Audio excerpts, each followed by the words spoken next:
Great. Thank you so much, Shelby. So with that being said, Shelby, can you let me know, can you see my screen? And I think we're recording now. Yes. All right, good stuff. So let's get rolling. So as Shelby said, absolutely want to keep this open to your feedback. And with that, we're actually going to share a feedback form that we created in the chat. Um, Absolutely want you to jot down your notes, share your thoughts with us. We also probably sometime next week, we'll share a follow-up email with everybody who's been invited to this event. We'll share this recording with everybody. We will share that feedback form again. So just so you're aware, we're trying our best. We want this to make the most sense for everybody while we're also following the guidelines set forth by the U.S. Center for Safe Sport. But again, we need to hear from you and learn what's working, what's not working, and how we can be better. Julie, really quickly, I can see your like status bar for Zoom with the mute stop video. I'm not Oh, sure if there's a way that we might be able to not have that. I'm so used to having multiple screens. I I know. apologize. I just don't want it to cut off your slides. If we have to roll with it, that's fine. It just might cut off some of your text.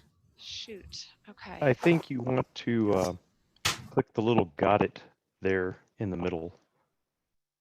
Do you see that where it No. says got it? Maybe it's just on my screen. Oh yeah, No, I don't it's see on that mine. either. It's on mine.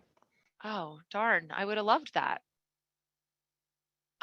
Is that It's better? I okay. have got it on my screen too, so it's up there on different people's Oh, you screens. know what the got it is for? I'm sorry. That's for recording. That's if you click Yep. got it, that's giving your confirmation that you're okay with the video to be recorded. Um, and Julie, it's probably fine if you just want to leave it up at the top. At the Okay. bottom, it might have just blocked you. Gotcha. So we'll just Thank roll you. with it. Sorry about that, folks. All right. So kicking it off, let's talk about locker rooms, right? That is the main topic of what we're wanting to talk through today. And when we're talking about locker rooms, providing the definition of what is a locker room, right? Because there's lots of spaces and lots of different areas in a facility. So when we're talking specifically about a locker room, we are referring to an enclosed and private space separated by gender where changing or undressing occurs before and or after a lesson, a competition, etc. It's important to note this applies to both US figure skating and Learn to Skate USA events and activities. So that is the definition of a locker room that we will be utilizing. We also want to point out that US figure skating has jurisdiction over the use and entry into a locker room. So that is why we have these policies. This is why we can enforce these policies. US figure skating does not have jurisdiction over use and entry into a public restroom. So I know sometimes we'll reference a restroom, or sometimes people will use that as a backup, if you will. But just kind of using that specification that we have jurisdiction over these policies for locker rooms, we do not have jurisdiction over a public restroom at the facilities. So when we're talking about who is permitted in a locker room, and we know that we get lots of questions about this, so we want to be really clear in who this includes. Skaters. They are usually the number one group that is utilizing a locker room. A compliant authorized personal care assistant, or the parent or permanent legal guardian of an athlete who requires help with activities of daily living. So if you look in our SkateSafe handbook, there is a specification of what an authorized personal care assistant needs to do to become authorized. But again, that's working specifically with athletes who require help with activities of daily living.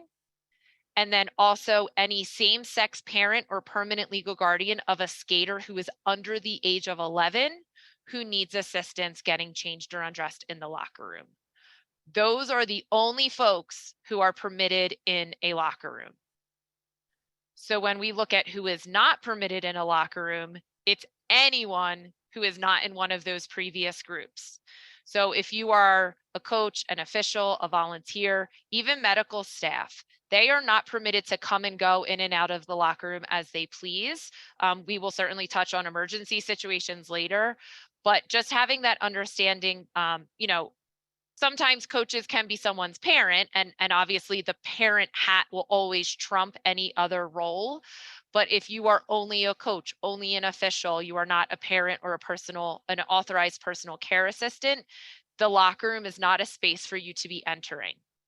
The other thing that we really want to drill home, because we got a lot of questions around this, that there was some confusion, SkateSafe compliance does not grant permission to enter a locker room. So just having that understanding, yes, we certainly want folks to be SkateSafe compliant if they're operating as a coach, an official, a medical provider, right? We know those things require SkateSafe compliance, but that alone does not give authority to enter a locker room. So just wanting to really be clear on who is and who is not permitted in a locker room space. We also know team locker rooms have a little bit of different rules there, because the way that those facilities are usually set up, you have a very specific time frame that you're going into your locker room. It's used as an area to be with your team before you go out onto the ice to compete together. So we know that there's not just changing occurring in those locker rooms, it kind of serves a multi-purpose area. So when we're talking about team locker rooms, synchro, theater on ice, events of that nature, the following rules apply. A registered coach, registered coaches, team managers, and team service personnel are permitted in the locker room with their team during that designated time slot. All coaches, team managers, and team service personnel must remove themselves from the locker room when any minor athletes are actively changing or undressing. So we know that that's usually at a certain time. Everyone can go in together. Once everyone has their outfits, ready to go, those adults would leave the locker room, the skaters would get changed, and then once everyone is fully dressed again, those folks can go back into the locker room. Similarly, if a team has adults and minor skaters, you need to consider that close in age exception. So if you have adult skaters on a team who are more than 4 years older than some of the minors on that team, they also would need to remove themselves from that locker room, so they are not in a space with unrelated minors getting changed or undressed in front of them. So if we use an example, if there's a team of primarily, let's say, 17-year-olds and there's a 19-year-old on the team, that's okay. They meet that close in age exception where they're within 4 years of one another. But if you have a team of primarily 15-year-olds and there's a 20-year-old on that team, that person is more than 4 years older than the minors. They would then need to remove themselves from the locker room while minors are getting changed. And then if there are any skaters on the team of a different gender, they should have access to a private changing area.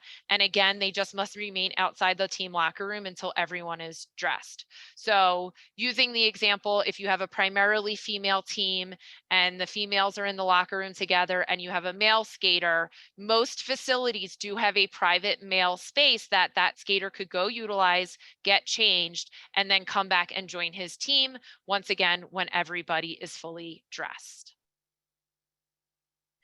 We also have had a lot of conversations around quick changes, right? So ice shows, we know, is a great example of a time when a skater is performing, they need to run into a locker room real quick, get changed really quick, and get back out onto the ice again.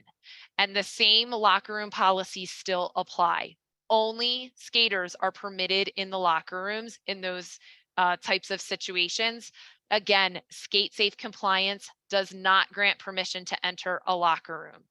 So we completely understand that you might have an ice show or a quick change scenario where there's a lot of little ones running around, right? And you might not necessarily be able to trust a room full of 8-year-olds to get themselves ready in time for this quick change.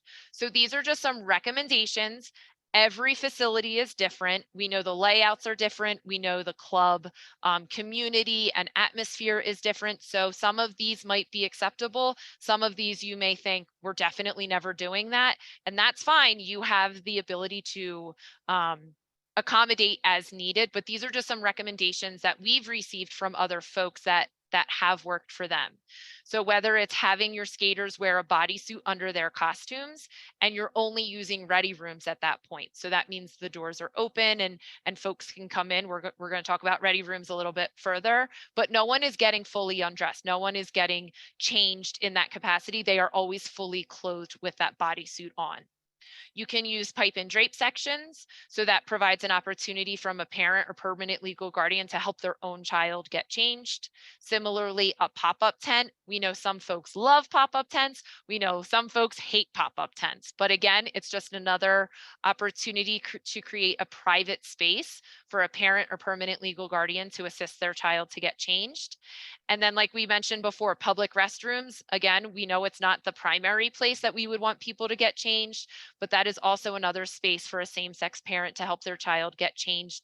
Again, in these quick change situations where the skater can't come to the rink already dressed because they might have multiple outfits that they need to change through. Julie, we did get a question that came in regarding restrooms and signage. So the question says, does this mean that we shouldn't post a no changing sign on the bathroom doors? So I did respond to that person, just essentially telling them that there's no prohibition for putting a sign on the restroom door that says no changing. But I think it's important just to communicate beforehand or before your competition or event that, a changing space will be provided. Here's what that looks like. If you're not comfortable with that, come dressed and ready. So as long as you're offering alternative solutions or clearly communicating what the expectation is on site, then there's no issue with posting a sign like that. Because I know it can cause a little bit of chaos in the restroom area if you do allow changing in that space. And that's, oh, go ahead. I'm sorry to interrupt. And what you're saying, though, is that if you decide to use a restroom as a changing area, that would be beyond the jurisdiction of SkateSafe or Safe Skate. So that's correct. We have to be careful if we use a restroom as a changing area. Yeah, Correct. so it's a little bit twofold. So our policies would obviously still apply when it comes to interactions with our members in that space, but we can't necessarily stop people from using a public restroom space. So what we don't encourage is utilizing a restroom for the only changing space. But there could be a situation where you do have, let's say, a team of athletes who are coming in, and maybe one, for whatever reason, they just don't feel comfortable using a locker room space to change in front of other athletes, and that's okay. So that would be a situation where we might encourage an athlete to use a restroom to change instead. But we're not broadcasting that every single athlete, maybe you have 50 athletes competing at your event, that every one of those athletes would be changing in that tight quarter of a restroom. Gotcha. Yep. One other minor thing I wanted to ask or touch on before we proceed.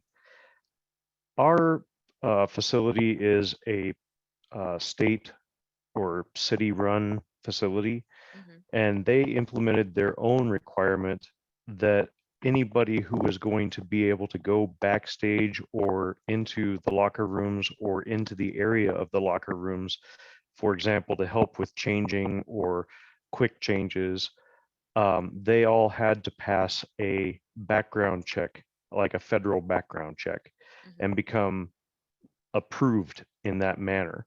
So beyond SkateSafe, beyond any of that, we had that extra layer of, I guess, background check or security. And then because our locker rooms are designed so that they're embedded in the wall and there's a hallway, and the hallway leads to ADA access for people in wheelchairs, we had to allow public people to walk through the area. So we had people in the hallway monitoring, and we used basically little wristbands like you would get at a bar, for example, to be able to identify who has, a reasonable access to this area, like security. But are you trying to say that basically a parent of, say, an 8-year-old or a 4-year-old would not be able to help them change except in a private changing area? That's no, we are saying that a same-sex parent is permitted. So if we go back a couple slides. Yes, I wanted to get clarification on that. So these are the groups that are permitted in a locker room. So skaters, a compliant authorized personal care assistant, or the parent permanent legal guardian of an athlete of any age who requires help with activities of daily living, and then a same-sex parent or permanent legal guardian of a skater under the age of 11. So those folks are permitted in a locker room.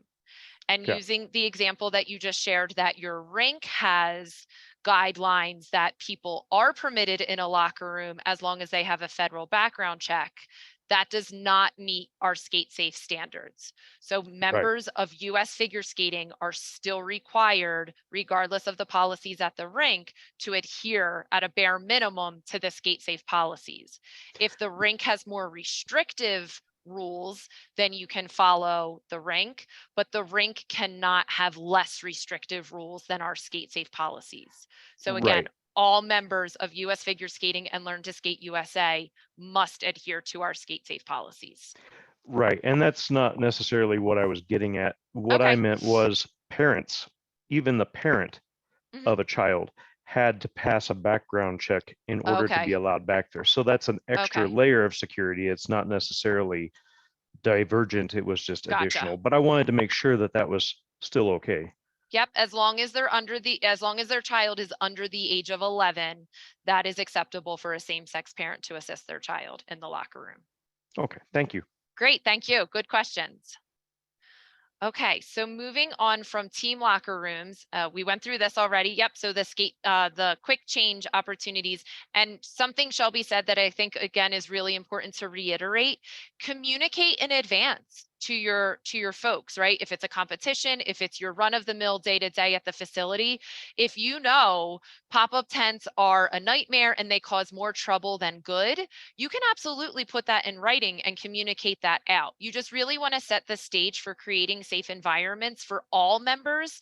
I know we certainly focus on keeping our minors safe. We absolutely want to keep our adults safe as well by preventing opportunities to be in situations with skaters or minors in the state of undress. You know, if you're not related to that minor athlete, there really isn't a reason that you should be in that environment. So these policies are intended to keep both our minors and our adult membership safe. So like I mentioned, we're going to switch over to ready rooms and again, give more of an explanation of what a ready room is. We talked about what a locker room is and what those are utilized for. So when we talk about ready rooms, we know a lot of folks utilize them, especially during COVID, when you weren't able to really mandate 6 feet different distance between everybody. So we saw some clubs utilize ready rooms, and those are gender neutral, all ages, space where skaters can leave their bags, tie their skates, or other functions as needed prior to or after skating. The doors must remain open in those environments, and signs must be hung stating changing and undressing is not permitted. Again, we want to be really clear with the communication that somebody doesn't inadvertently think it's being utilized as a locker room and start getting changed when in reality, no changing is permitted in those environments. All You skates, mean, sorry to interrupt, you mean like full undress, but like a quick change, we could use it for that. if they have bodysuits on underneath. Right, right. Yes, yes. Yep. Gotcha. So similarly, all SkateSafe policies are in effect. So using 2D leadership as an example, if you have a ready room, it still means that a minor skater and their adult coach would not be permitted to be the only 2 people in a ready room. There would need to be at least one other minor or one other adult for 3 people to be in that space together and to meet 2D leadership requirements. And then again, we kind of leave it up to the clubs and the facilities to determine if they want to allow coaches and or parents access to enter a ready room. Again, it can just be dependent on the situation. If it creates safer environments, if it creates more chaotic or stressful environments, it really can just be up to the club how to determine who they want to permit into them. But just having that understanding that it's basically the same as any other public or open room, that no one's getting changed and people can come and go as needed, as long as all of the SkateSafe policies are still being followed. So let's switch over to medical rooms. So medical rooms, we understand, are not always being utilized, and that's completely acceptable. It is not a requirement to utilize medical rooms, but we understand that some facilities do have the ability to utilize them. So when we're talking about a medical room, that is a semi-private or private space where an athlete can receive non-emergency treatment. So if, let's say, a skater falls and it's not an emergency, right? They don't need to go immediately to a hospital or an urgent care. Maybe they need some icing or some taping of an ankle. Maybe they need some massage therapy that's being offered by the medical professionals. Those are all non-emergency type treatments that would be handled out of this semi-private or private space. The non-emergency medical providers that are operating out of that space must be SkateSafe compliant. So that means they have completed safe sport training and they have completed a US figure skating approved background check. Non-emergency medical providers, if they have not met either of those requirements, they are not permitted to operate out of a medical room. And I know we just talked about too deep leadership, saying that two minors can be with an adult, or in those types of situations, that is acceptable. When we're talking about a medical environment, a medical room, that too deep leadership is met with two adults in the room for a minor. So a minor can't go in with another minor friend with one adult medical professional and say, I need this assistance, right? It has to be that medical provider plus another adult in that room meeting too deep leadership to treat a minor athlete in that capacity. So locker room monitors, right? We have all of these policies in place, and then we're asking for locker room monitors to station themselves in the vicinity of these locker rooms to make sure the policies are being followed. And we've received loads of great questions, where am I supposed to stand? Or if we have 5 locker rooms, does that mean we need 5 locker room monitors? And we realized, we haven't done a great job of communicating that out, really clearly providing a good picture of what that looks like. So we took some time, we created a few skits for you to maybe help make it a little bit easier to understand and provide some more clarity on what a locker room monitor is expected to do in their involvement at an event. So we're going to introduce you to our locker room monitor here. Introducing Tim, the locker room monitor. So for those of you who have not met Tim yet, he is our newest addition to our SkateSafe team. He is our compliance specialist. He was such a good sport. He is our example of a locker room monitor through a few skits. So we're going to talk about what a locker room monitor does, and then we'll show some skits providing some examples here.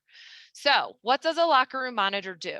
The very first thing is they are SkateSafe compliant. So that means they have completed safe sport training and they have completed a US figure skating approved background check. That is the minimum requirement for somebody to operate in the capacity of a locker room monitor. They are expected to read, understand, and enforce the locker room policies found in the SkateSafe handbook. And they are expected to remain outside of the locker room and permit the following people to enter. So it's those 3 groups that we previously discussed: skaters, a compliant authorized personal care assistant or parent permanent legal guardian of an athlete who requires help with activities of daily living, or a same-sex parent or permanent legal guardian of a skater under the age of 11. So what else does a locker room monitor do? Again, they remain outside of the locker rooms and they prohibit the following people from entering. So again, these are the same groups we were talking about before. Essentially, anyone who is not part of those 3 groups we previously mentioned. So it could be coaches, officials, volunteers, medical staff, etc. So we're going to share a little skit of Tim being faced with somebody who's not supposed to be going into the locker room, and let's see how he handles that. Hi, excuse me, ma'am. Do you have a credential? I do. Oh, I see. It says that you're a coach. I Coaches am. aren't allowed in the locker room. Okay, how long will they be in there? About 5 more minutes. I think. Okay, great. I'll come back. Thank you. So Tim got pretty lucky having a coach that said, okay, thanks, bye, and walked away.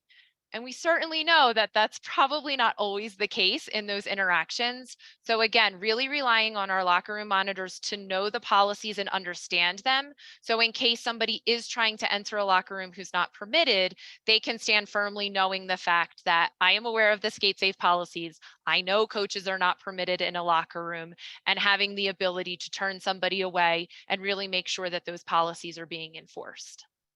So in this example, we're going to utilize a team locker room environment. Again, we talked previously about how they have a little bit of a different dynamic just based on the setup of the event, and how Tim handles somebody who wants to enter the locker room for a team event. Hi there. Hi, how's it going, ma'am? Good. Are you going in the locker room? Yeah, my team's in there. Okay, I see you're a team manager. Once you're in there, you have to come back out when the girls are changing, and then you can go back in once they're all done, okay? All right, cool. Thank you. Yeah, thank you. Hey, girls, is everyone dressed? Yeah, we're dressed. So again, just making sure that adults are not putting themselves in an environment where there are minors getting changed or undressed in those types of situations. So what else does a locker room monitor do? So they can hang locker room signs if they are not already posted. We have some available on the website that you can utilize to print out and hang up. And then also, like I mentioned before, if you have 5 locker rooms, let's say in the same hallway, you don't need 5 people. You can have one locker room monitor essentially float up and down the hallway, as long as they have good visibility on each of the doors, and they can make sure that they're preventing people from going in that aren't supposed to. So again, let's take a look and see what Tim does here. If policy signs are not already hung, the locker room monitor should post them outside each locker room door.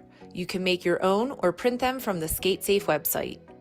Also, locker room monitors can be responsible for multiple spaces and should float within a hallway if needed. Okay, great. So let's go into another scenario. What does a locker room monitor do if there's an emergency? And in case of an emergency, right, we're not talking about a skater who lost a skate, right? That's not emergency that we're talking about here. We're talking about whether it's a medical emergency or somebody is in danger. The locker room monitor is absolutely permitted and expected to enter the locker room to assist the skaters as needed. So we'll show that skit in just one moment. Another thing that a locker room monitor can do if ready rooms are being utilized, they don't necessarily have to be stationed right outside like we looked with the other examples, but it's again just making sure they can float around, make sure those doors remain open at all times, and that signs are posted. So in case somebody does go into a ready room when there isn't anyone in that area, just kind of regulating what the use is, that they can see the sign and understand, oh, I'm going to enter this room and I'm not permitted to get changed into here. So again, let's look at some examples of this one is in case of an emergency. Let's see what Tim does. Oh my gosh, are you okay? She's bleeding. Is there an emergency? Is everyone okay? Yeah, help us. She's bleeding.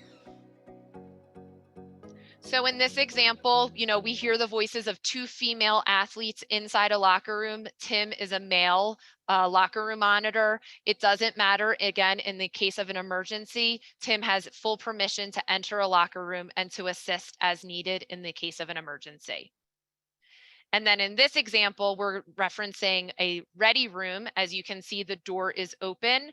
Tim is not stationed right outside the door. He's off doing other locker room monitor things, but just having that understanding that these doors need to remain open and that it's more people are potentially permitted to enter into these spaces.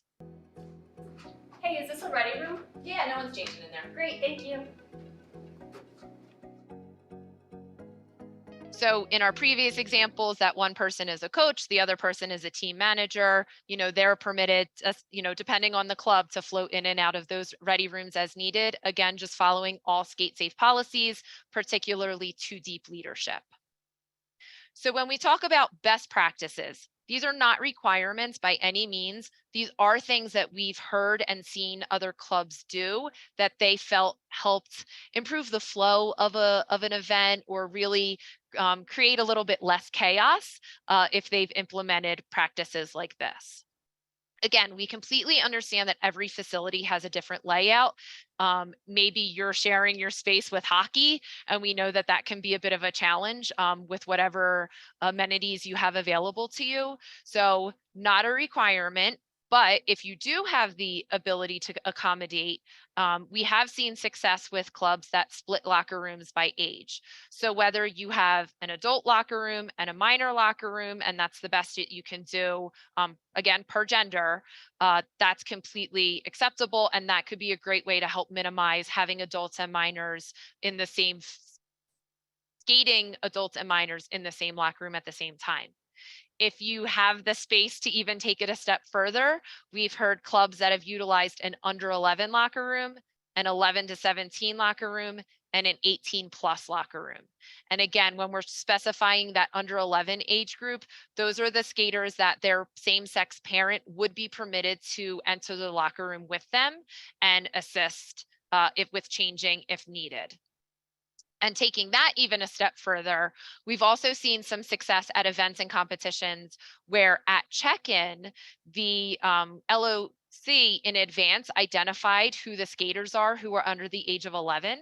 So when they check into the event, the same-sex parent, as was just mentioned previously, right? Those little security bracelets that you can tape onto somebody, that then shows the locker room monitor later in the event, look, I have the bracelet. They've already been predetermined that they can enter that locker room with their same-sex child and help them get changed. We certainly don't want to try to put locker room monitors in the position of, well, how old's your child? I don't know. They look like they're older than 11. Are you the parent? Can you verify the parent, right? That's just a lot to take in and try to handle, especially when there's lots of moving pieces and a lot of activity going on in those spaces. So again, not a requirement, just something we've seen clubs do in the past that they have found to be helpful for their team and their staff and their volunteers to make sure that, the boxes are being checked and they're following the policies there. I think that's it. We do have a giveaway. I don't know, Shelby, I've seen chats come up and kind of go away, and I don't know if there's anything that you want to address to the whole group or. We're just chatting it up in here. We've gotten a Okay. lot of really great questions. So if you haven't been keeping an eye on the chat box, I would encourage you to just take a peek through there because your peers had some excellent questions on ready rooms, so on and so forth. A couple that I haven't gotten to yet, it might be easier for me to just run through them out loud, if that's okay, Julie. Absolutely. I'm going to stop sharing my screen. Oh, okay.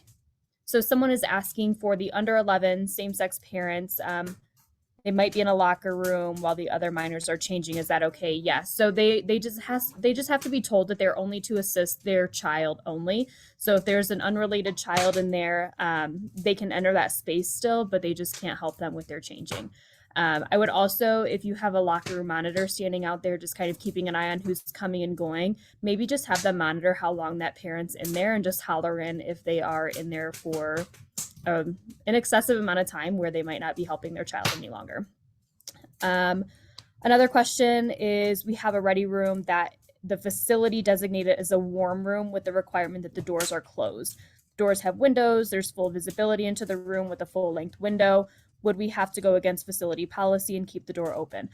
No, that's actually a really good point. So as long as it's open and observable, so the door is not locked, anybody's able to enter that space, and it's observable because you have those full length windows. No, you would not have to violate your facility's policies. We certainly want to make sure that you're on their good side. So no issue with that. And another question, what if the parent isn't the same sex as the child? Excellent question. And we are currently working through that with our DEI director, Kadari, because we understand that family situations may be different for everybody. So with the next iteration of the SkateSafe policy and the locker room policies, we're looking at making that more inclusive for everybody. In the meantime, if you have a specific situation where you need some guidance, I would encourage you to reach out to us directly and we can help you walk through that. And then the last question I'm seeing is, what is the definition of a chaperone? Do they need to be certified? So Julie, did you mention chaperone? I did not, because it's technically no longer a defined term in our handbook. It used to be. And Jill, I don't know if you want to elaborate on that question a little bit further. Maybe we can just talk through it together. If you want to unmute yourself. Hi, yeah, this is Jill. I was just thinking of chaperones that I know we have had parents in the past who have taken other skaters to competition when their parent can't go, so they're chaperoning that skater.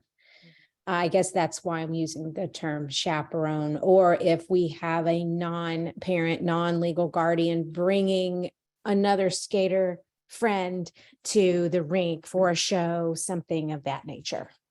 Yep. Yeah, excellent point. I think that my first reaction to that question is they wouldn't be permitted into the locker room space because they aren't technically a parent or a permanent legal guardian by our policy. But again, back to my previous statement of trying to make this more inclusive, that's certainly something we can take into consideration because I know not every parent can make it to every competition.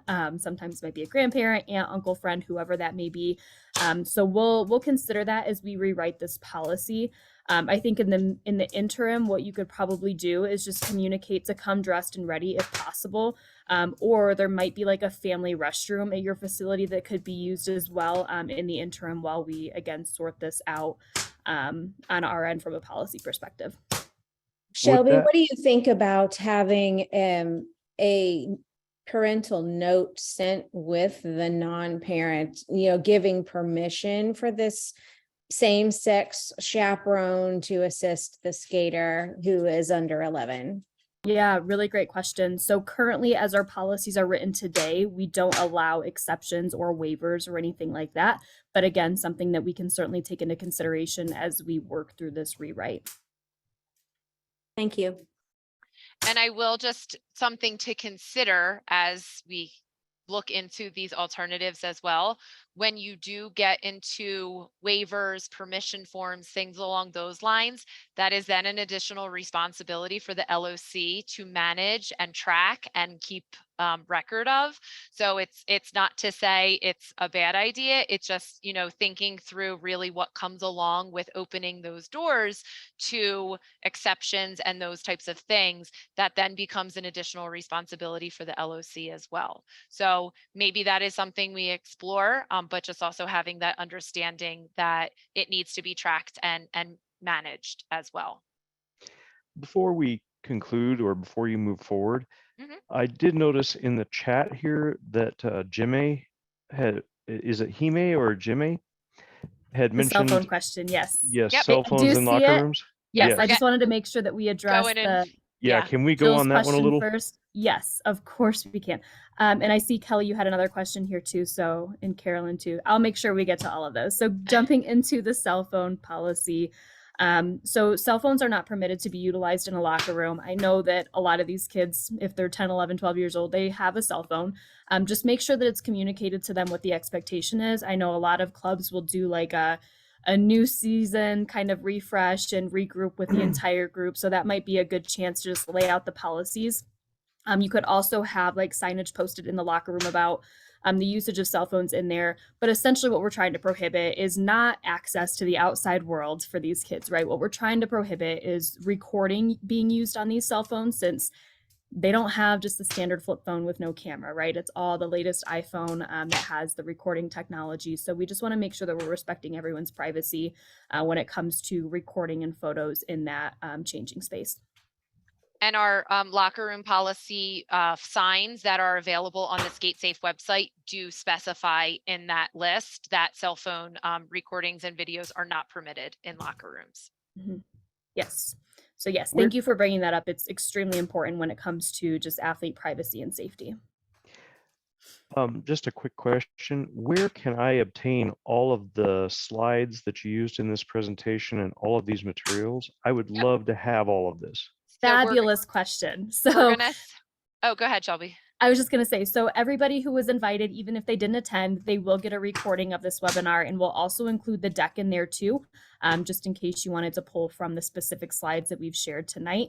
And then of course, if you are having any board meetings or any conversations with the leadership on your teams, and you want one of us to come in and just speak to the policies and just best practices in general, we are an open book and we're always willing to jump into those situations too. I think it's really helpful because every venue is a little bit different. So I've literally sat at my desk and drew out a map of what somebody's club looked like and help them figure out their locker rooms from there. So whatever way we can support you in that space, we're happy to do it. And also, if you need something in the meantime, before we get that email sent out to everyone, it'll probably be sometime next week. Our SkateSafe website has loads of links to flyers and posters and documents and handbook and all those things. It's a lot of information, and we know it might not be the easiest to digest all at once. But if there's anything that you need in the meantime, that's a great place to go and just kind of click through the links and see what we have available already. But again, we're going to consolidate all of this into one email and send out to everybody. So it's just at your fingertips a little bit more accessibly. Yeah, and continuing through the questions, I see we have 2 hands up, but I had some questions in the chat that I'm going to run through, and then we will get to both of you with the hands up. So question, if you don't have enough rooms to split, can a same-sex parent still, I'm assuming, assist their under 11 child in an under 18 locker room? Yes. So you wouldn't necessarily have to split the locker room if you are allowing that that same-sex parent of the under 11 child to assist. So if there's a locker room that's, let's say, designated for minors in general, so 17 and under, that 11-year-old and their parent or that 7-year-old and their parent would be able to use that space. And then another question, if we had a changing room for under 11s, could an entire team, each child with their parent, go in? Yeah, I mean, there's no restrictions on how many parents can assist their children. I think the key takeaway for that is we want to make sure that these parents have access to their kids to help them with their costumes as needed, because it can be a little bit hectic when you get all those youngsters in there just trying to get their costumes ready. So yes, those parents can assist. No limits on how many of those parents can be in there. Cell phone in the locker room, we covered that. I'm going to read this long question, and maybe Andrea, if you want to unmute and ask your question, we can pause there. Yeah, my question is relating to cell phones in locker rooms. So we put the signage up, etc. The locker room monitor is outside the room.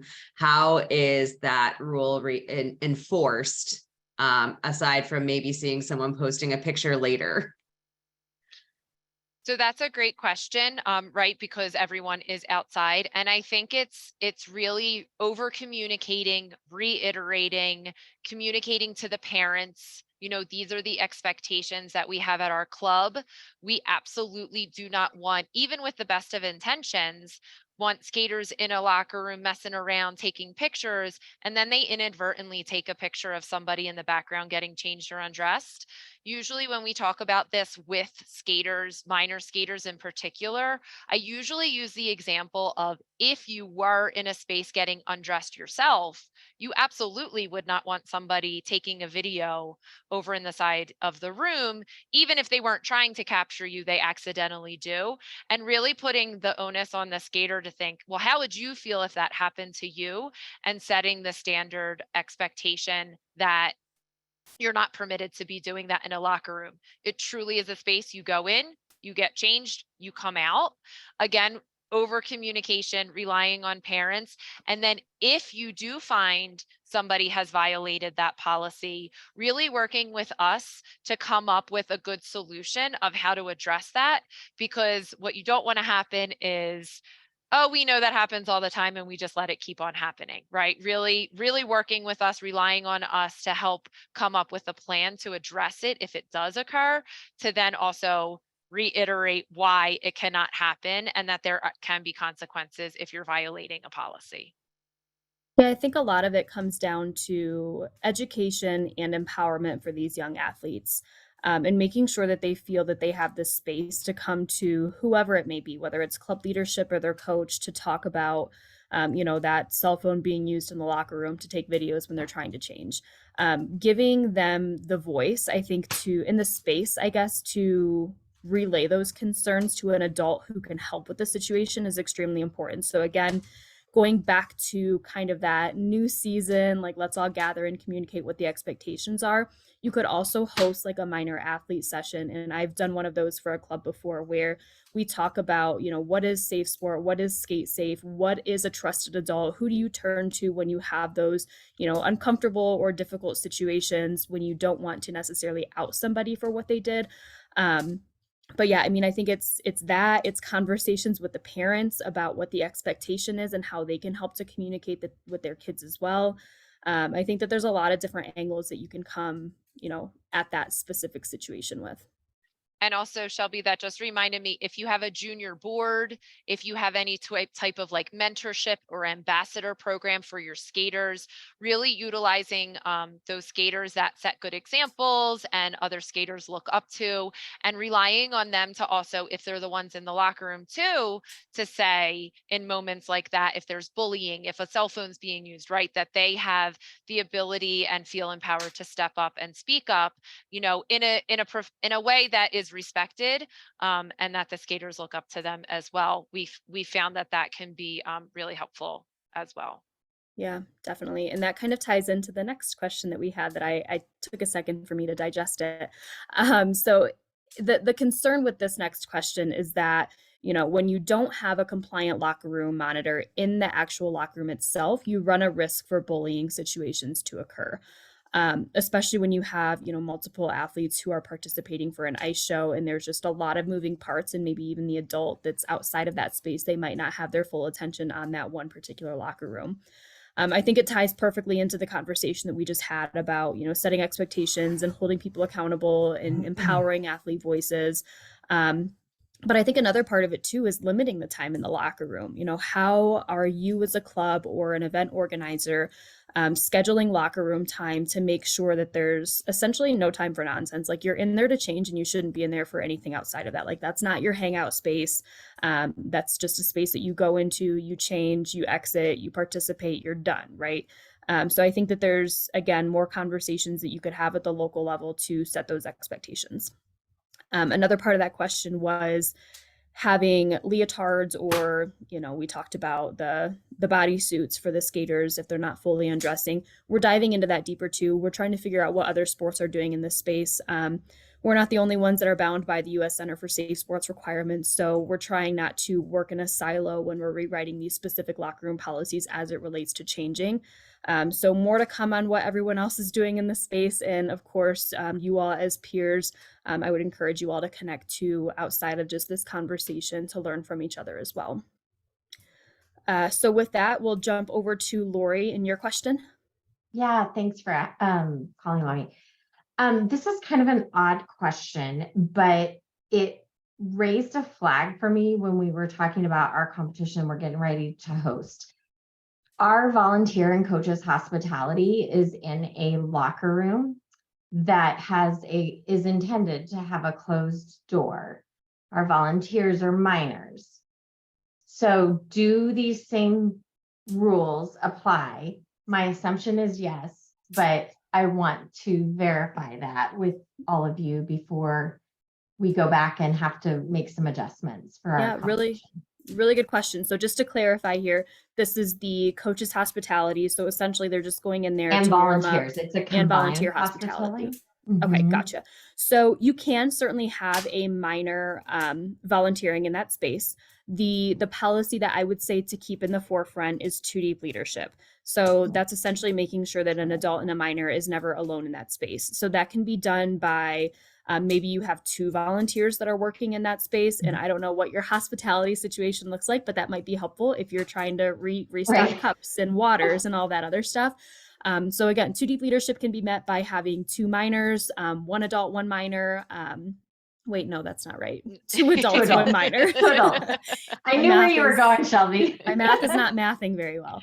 But yeah, I mean, a buddy system, I think, is essentially the approach that you can take there. That's what I was thinking as well. So thank you for confirming. Yeah, all good. Thank you for asking. Okay, a bunch more questions just rolled through. So Hannah, shout out to you for sending over those links. Appreciate you. Where was I? Chaperone, we covered that. Covered locker rooms. Okay. Pipe and drape and pop-ups, one skater per area, explain how we can manage our limited space. So you don't have to use those if it doesn't work for you. Those were just more so recommended for like, if you have the space, and we know some venues do, but we also know that some venues do not by any means have the space to even consider having pop-ups or pipe and drape.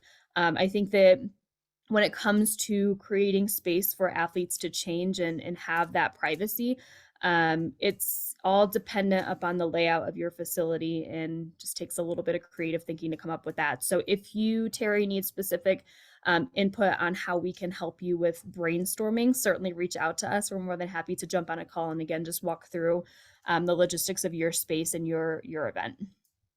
Shelby, I can tackle, John had 2 questions, so I can Okay. tackle both of those. Yeah. John asking, just, we have the term ready room. When will we see an official policy on this? As Shelby mentioned, this is just something that we're exploring with the SkateSafe handbook to revamp overall. We do not have an official deadline. Ideally, we will have this in time for next season. We're not, again, putting a firm deadline in place, but that is just something that we are working towards.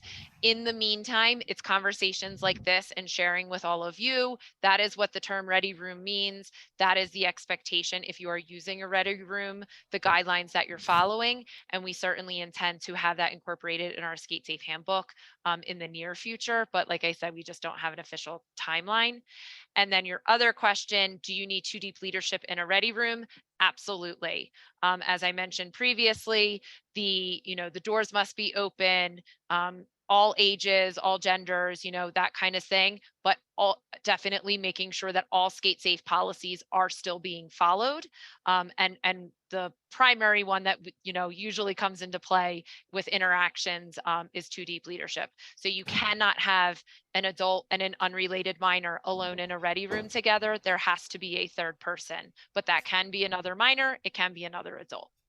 Yeah, and I think there was another question earlier about ready rooms too. I think that we stole that term from one of our LOCs. Actually, I don't think we can take credit for coming up with that, but somebody else was using it. We're like, that's a really good idea. We're gonna trademark that now and put it in our policy. But I think what you can do as well, just to make it very clear on what the purpose of that space is just post a sign outside of there that says no changing is to occur in this space, and that it's co-ed, all gender, it's all ages, everybody can enter that space and use it as they see fit. Time So limits. Shelby, I'm sorry, Brian?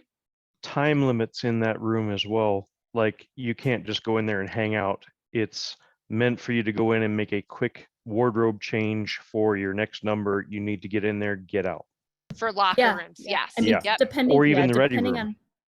depending on what the use of the ready room is. So there might be like a staging area too for a competition. I know Synchro and TOI, they might use those more. I'm not a skater, so I apologize if I'm saying that wrong.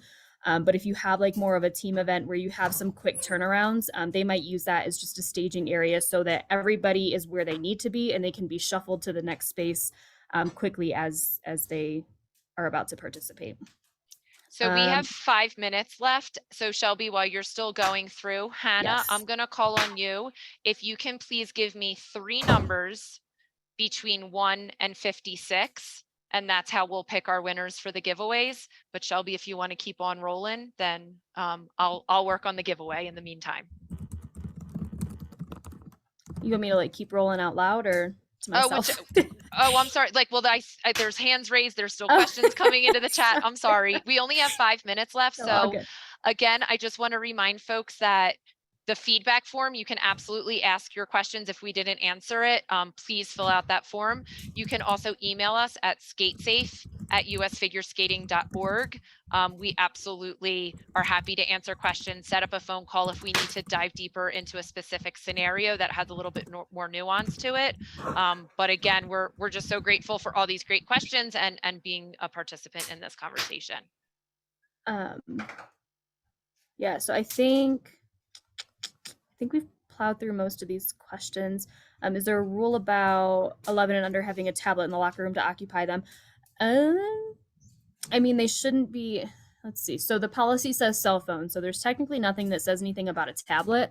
I think it might say, actually, I think it says or recording devices. So I would just encourage you to check out the SkateSafe handbook and just, if you control F and search it and search cell phone, right next to it, it should have some verbiage about recording devices in general, because I think we thought of that when we wrote that piece of the policy.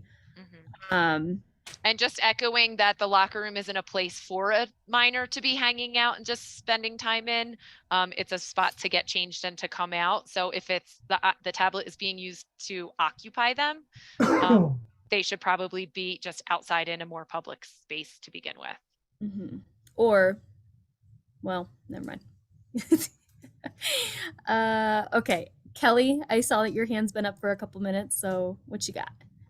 So just trying to wrap my head around the large number, like synchro teams, TOI teams, and the practicality of all of this. So is it permissible in a ready room if a team brings, like, if instead of locker rooms, we assign them ready rooms, door open, so we can have adults there to prevent all the other nonsense. If they have pop-up tents or there are enclosed bathrooms where people can change, is that okay? Can we still call that a ready room if there are private areas within the ready room to change, so we don't have to have multiple rooms or multiple issues with kids changing? That might solve a lot of issues if that were permissible. Julie, do you have an answer to that? I'm so sorry. I'm working on the giveaway. I'm so sorry. All right, I think this is something that a lot of locker rooms have private bathrooms inside of the locker rooms, and it might give us kind of the middle zone of not permitting it. And, in a team event, a locker room is assigned to a specific team. It's not like everybody coming in, coming out. But then you have adults that stayed. In a synchro competition, only two chaperones per team get a credential. So the under 11 parents is not, you can't have parents going into the locker rooms. Only 2 get a credential at all. Gotcha. So, yeah, maybe put that in the feedback form so we can dive into that a little deeper, because I don't have a good answer for you right now, but it's certainly something that we should consider as we're working on this rewrite. Yep, agreed. Okay. And then we can certainly connect offline too, Kelly, to chat more about the specifics of what that could look like. I think it would affect a lot of people if that were a permitted activity. Yeah, no, thank you so much for bringing that up. And John, I see that your hand's been up patiently. What you got for us? Hi there. First question, is a ready room something we can use today? Is it SkateSafe supported? Is it,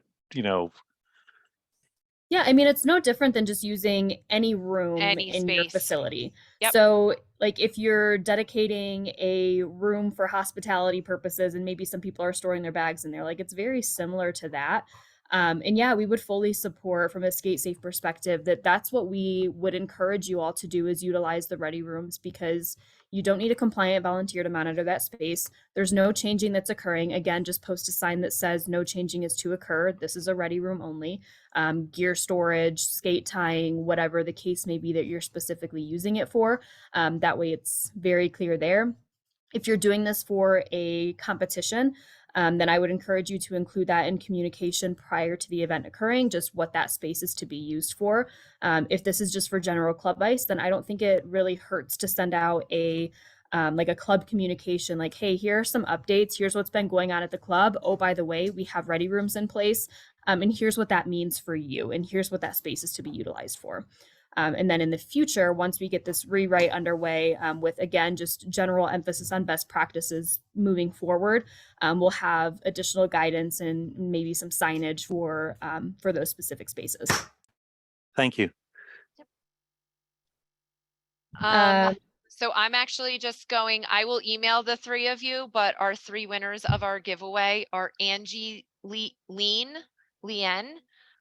Karen Meck, and Keith Levin. So congratulations. I will be emailing you at some point this week just to gather some information so I can send you some goodies. But just want to thank everyone for participating.